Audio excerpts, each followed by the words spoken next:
दोस्तों, भारत में राजा महाराजाओं का जमाना बेशक गुजर गया हो, लेकिन राजाओं के शाही परिवार अपनी प्रतिष्ठा, शौर्य, गरिमा, स्वाभिमान, बाहुबल, परोपकार तो कभी अपने असीम सौंदर्य के कारण आज भी याद किए जाते हैं। अपनी खूबसूरती और सौंदर्य से सबको मोहित करने वाले ऐसे ही भारतीय राजाओं और रानियों से आज हम आपको परिचित कराने जा रहे हैं। दोस्तों, बचपन से हम पराक्रमी राजाओं की कहानियां सुनते आ रहे हैं। कई राजाओं के नाम इतिहास में दर्ज हैं, लेकिन कुछ राजाओं के रंगीन मिजाजी के किस्से भी बहुत हैं और इनकी अय्याशी के चर्चे तो क्या ही कहने।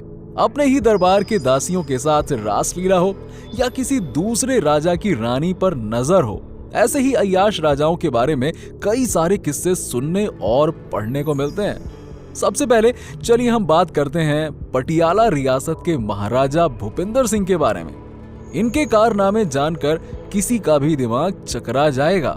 इन महारथी के कारनामों के बारे में उनके ही दीवान जर्मानी दास ने अपनी किताब में पूरा विवरण दिया है। उनके मुताबिक महाराजा भूपिंदर सिंह ने पटियाला में लीला भवन नाम का एक महल बनवाया था।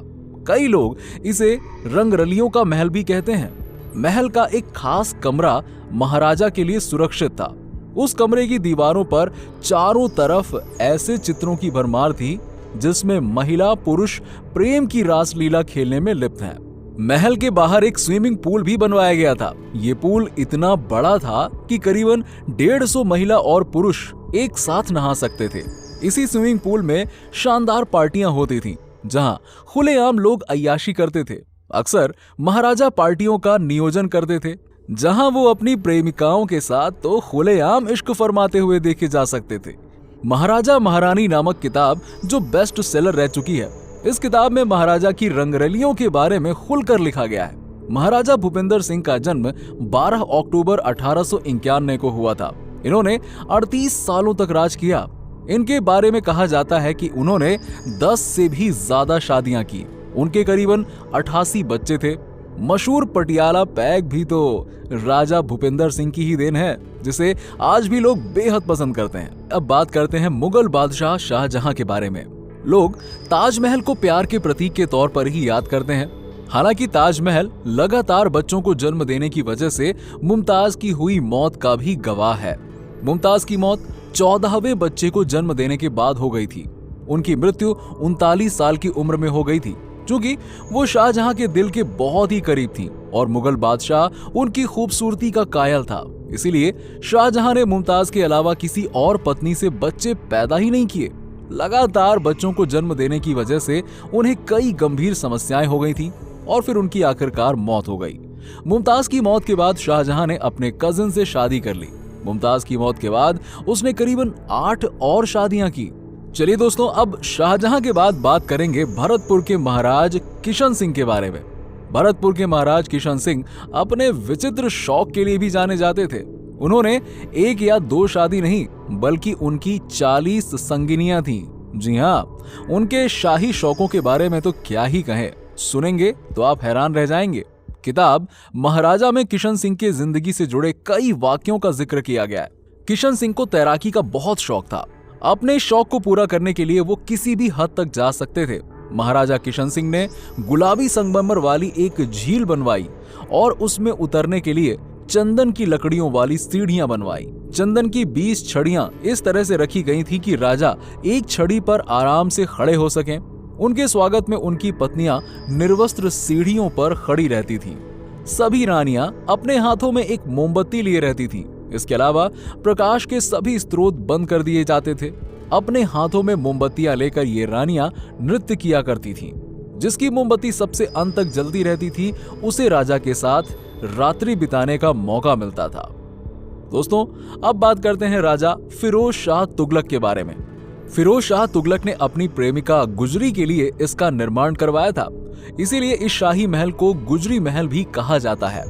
फिरोज शाह तुगलक के प्रेम प्रसंग की बात उस समय की है जब तुगलक राजा नहीं बने थे, बल्कि राजकुमार ही थे। फिरोज शाह तुगलक को शिकार का बहुत शौक था। जंगलों के भीतर एक ऐसी जगह थी जहां अपने परिजनों द्वारा परित्यक्त लोग रहते थे। गुजरी नाम की एक महिला वहां रोज दूध बेचने आया करती थी और दूध बेचकर अपनी आजीविका चलाती थी। फिरोज शाह तुगलक गुजरी से मिलने के लिए दीवाने हो गए थे।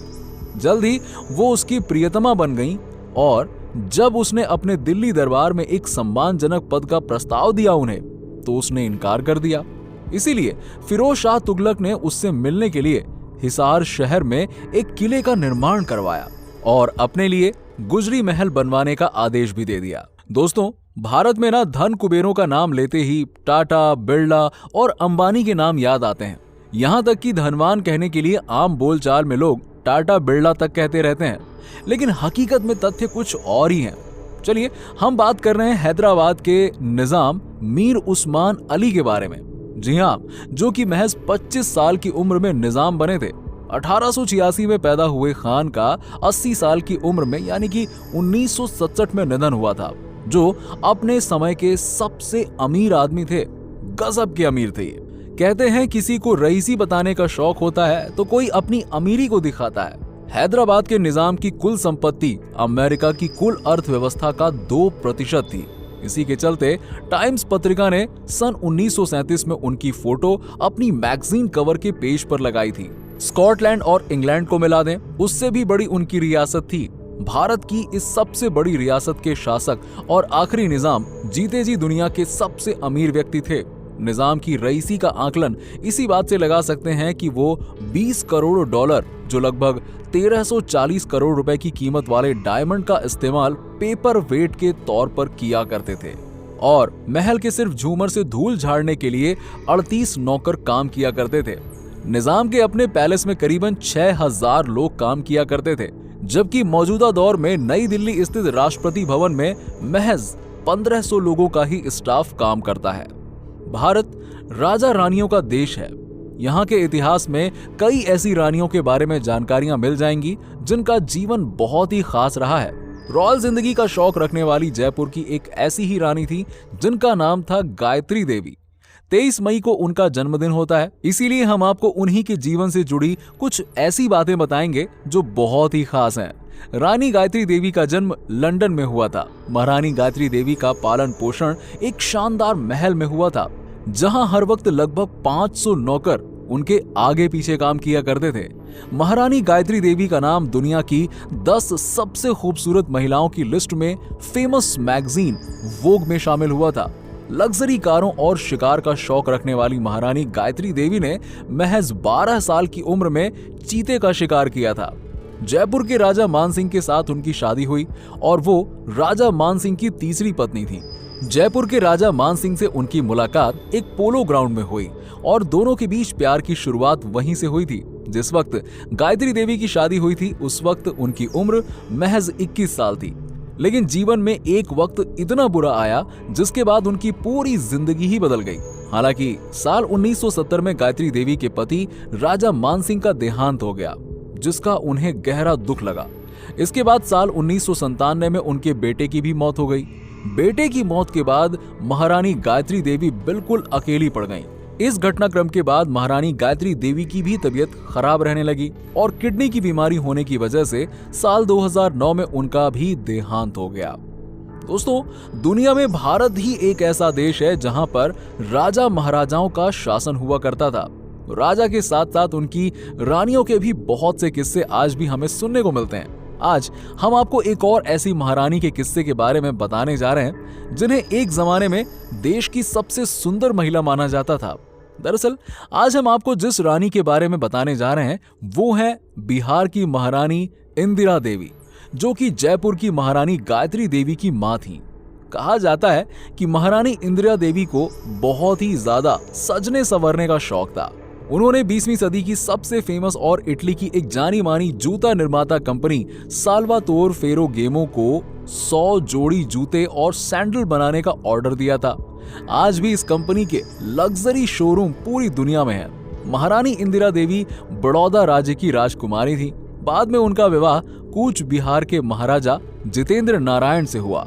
देश में सिल्क शिफॉन साड़ियों को ट्रेंड बनाने का श्रेय भी उनको दिया जाना चाहिए। इटली के साल्वातोर फेरागेमो उनके पसंदीदा वेस्टर्न डिजाइनर्स में से थे। साल्वातोर ने अपनी आत्मकथा में लिखा कि एक बार महारानी ने उनकी कंपनी को जूता बनाने का ऑर्डर दिया।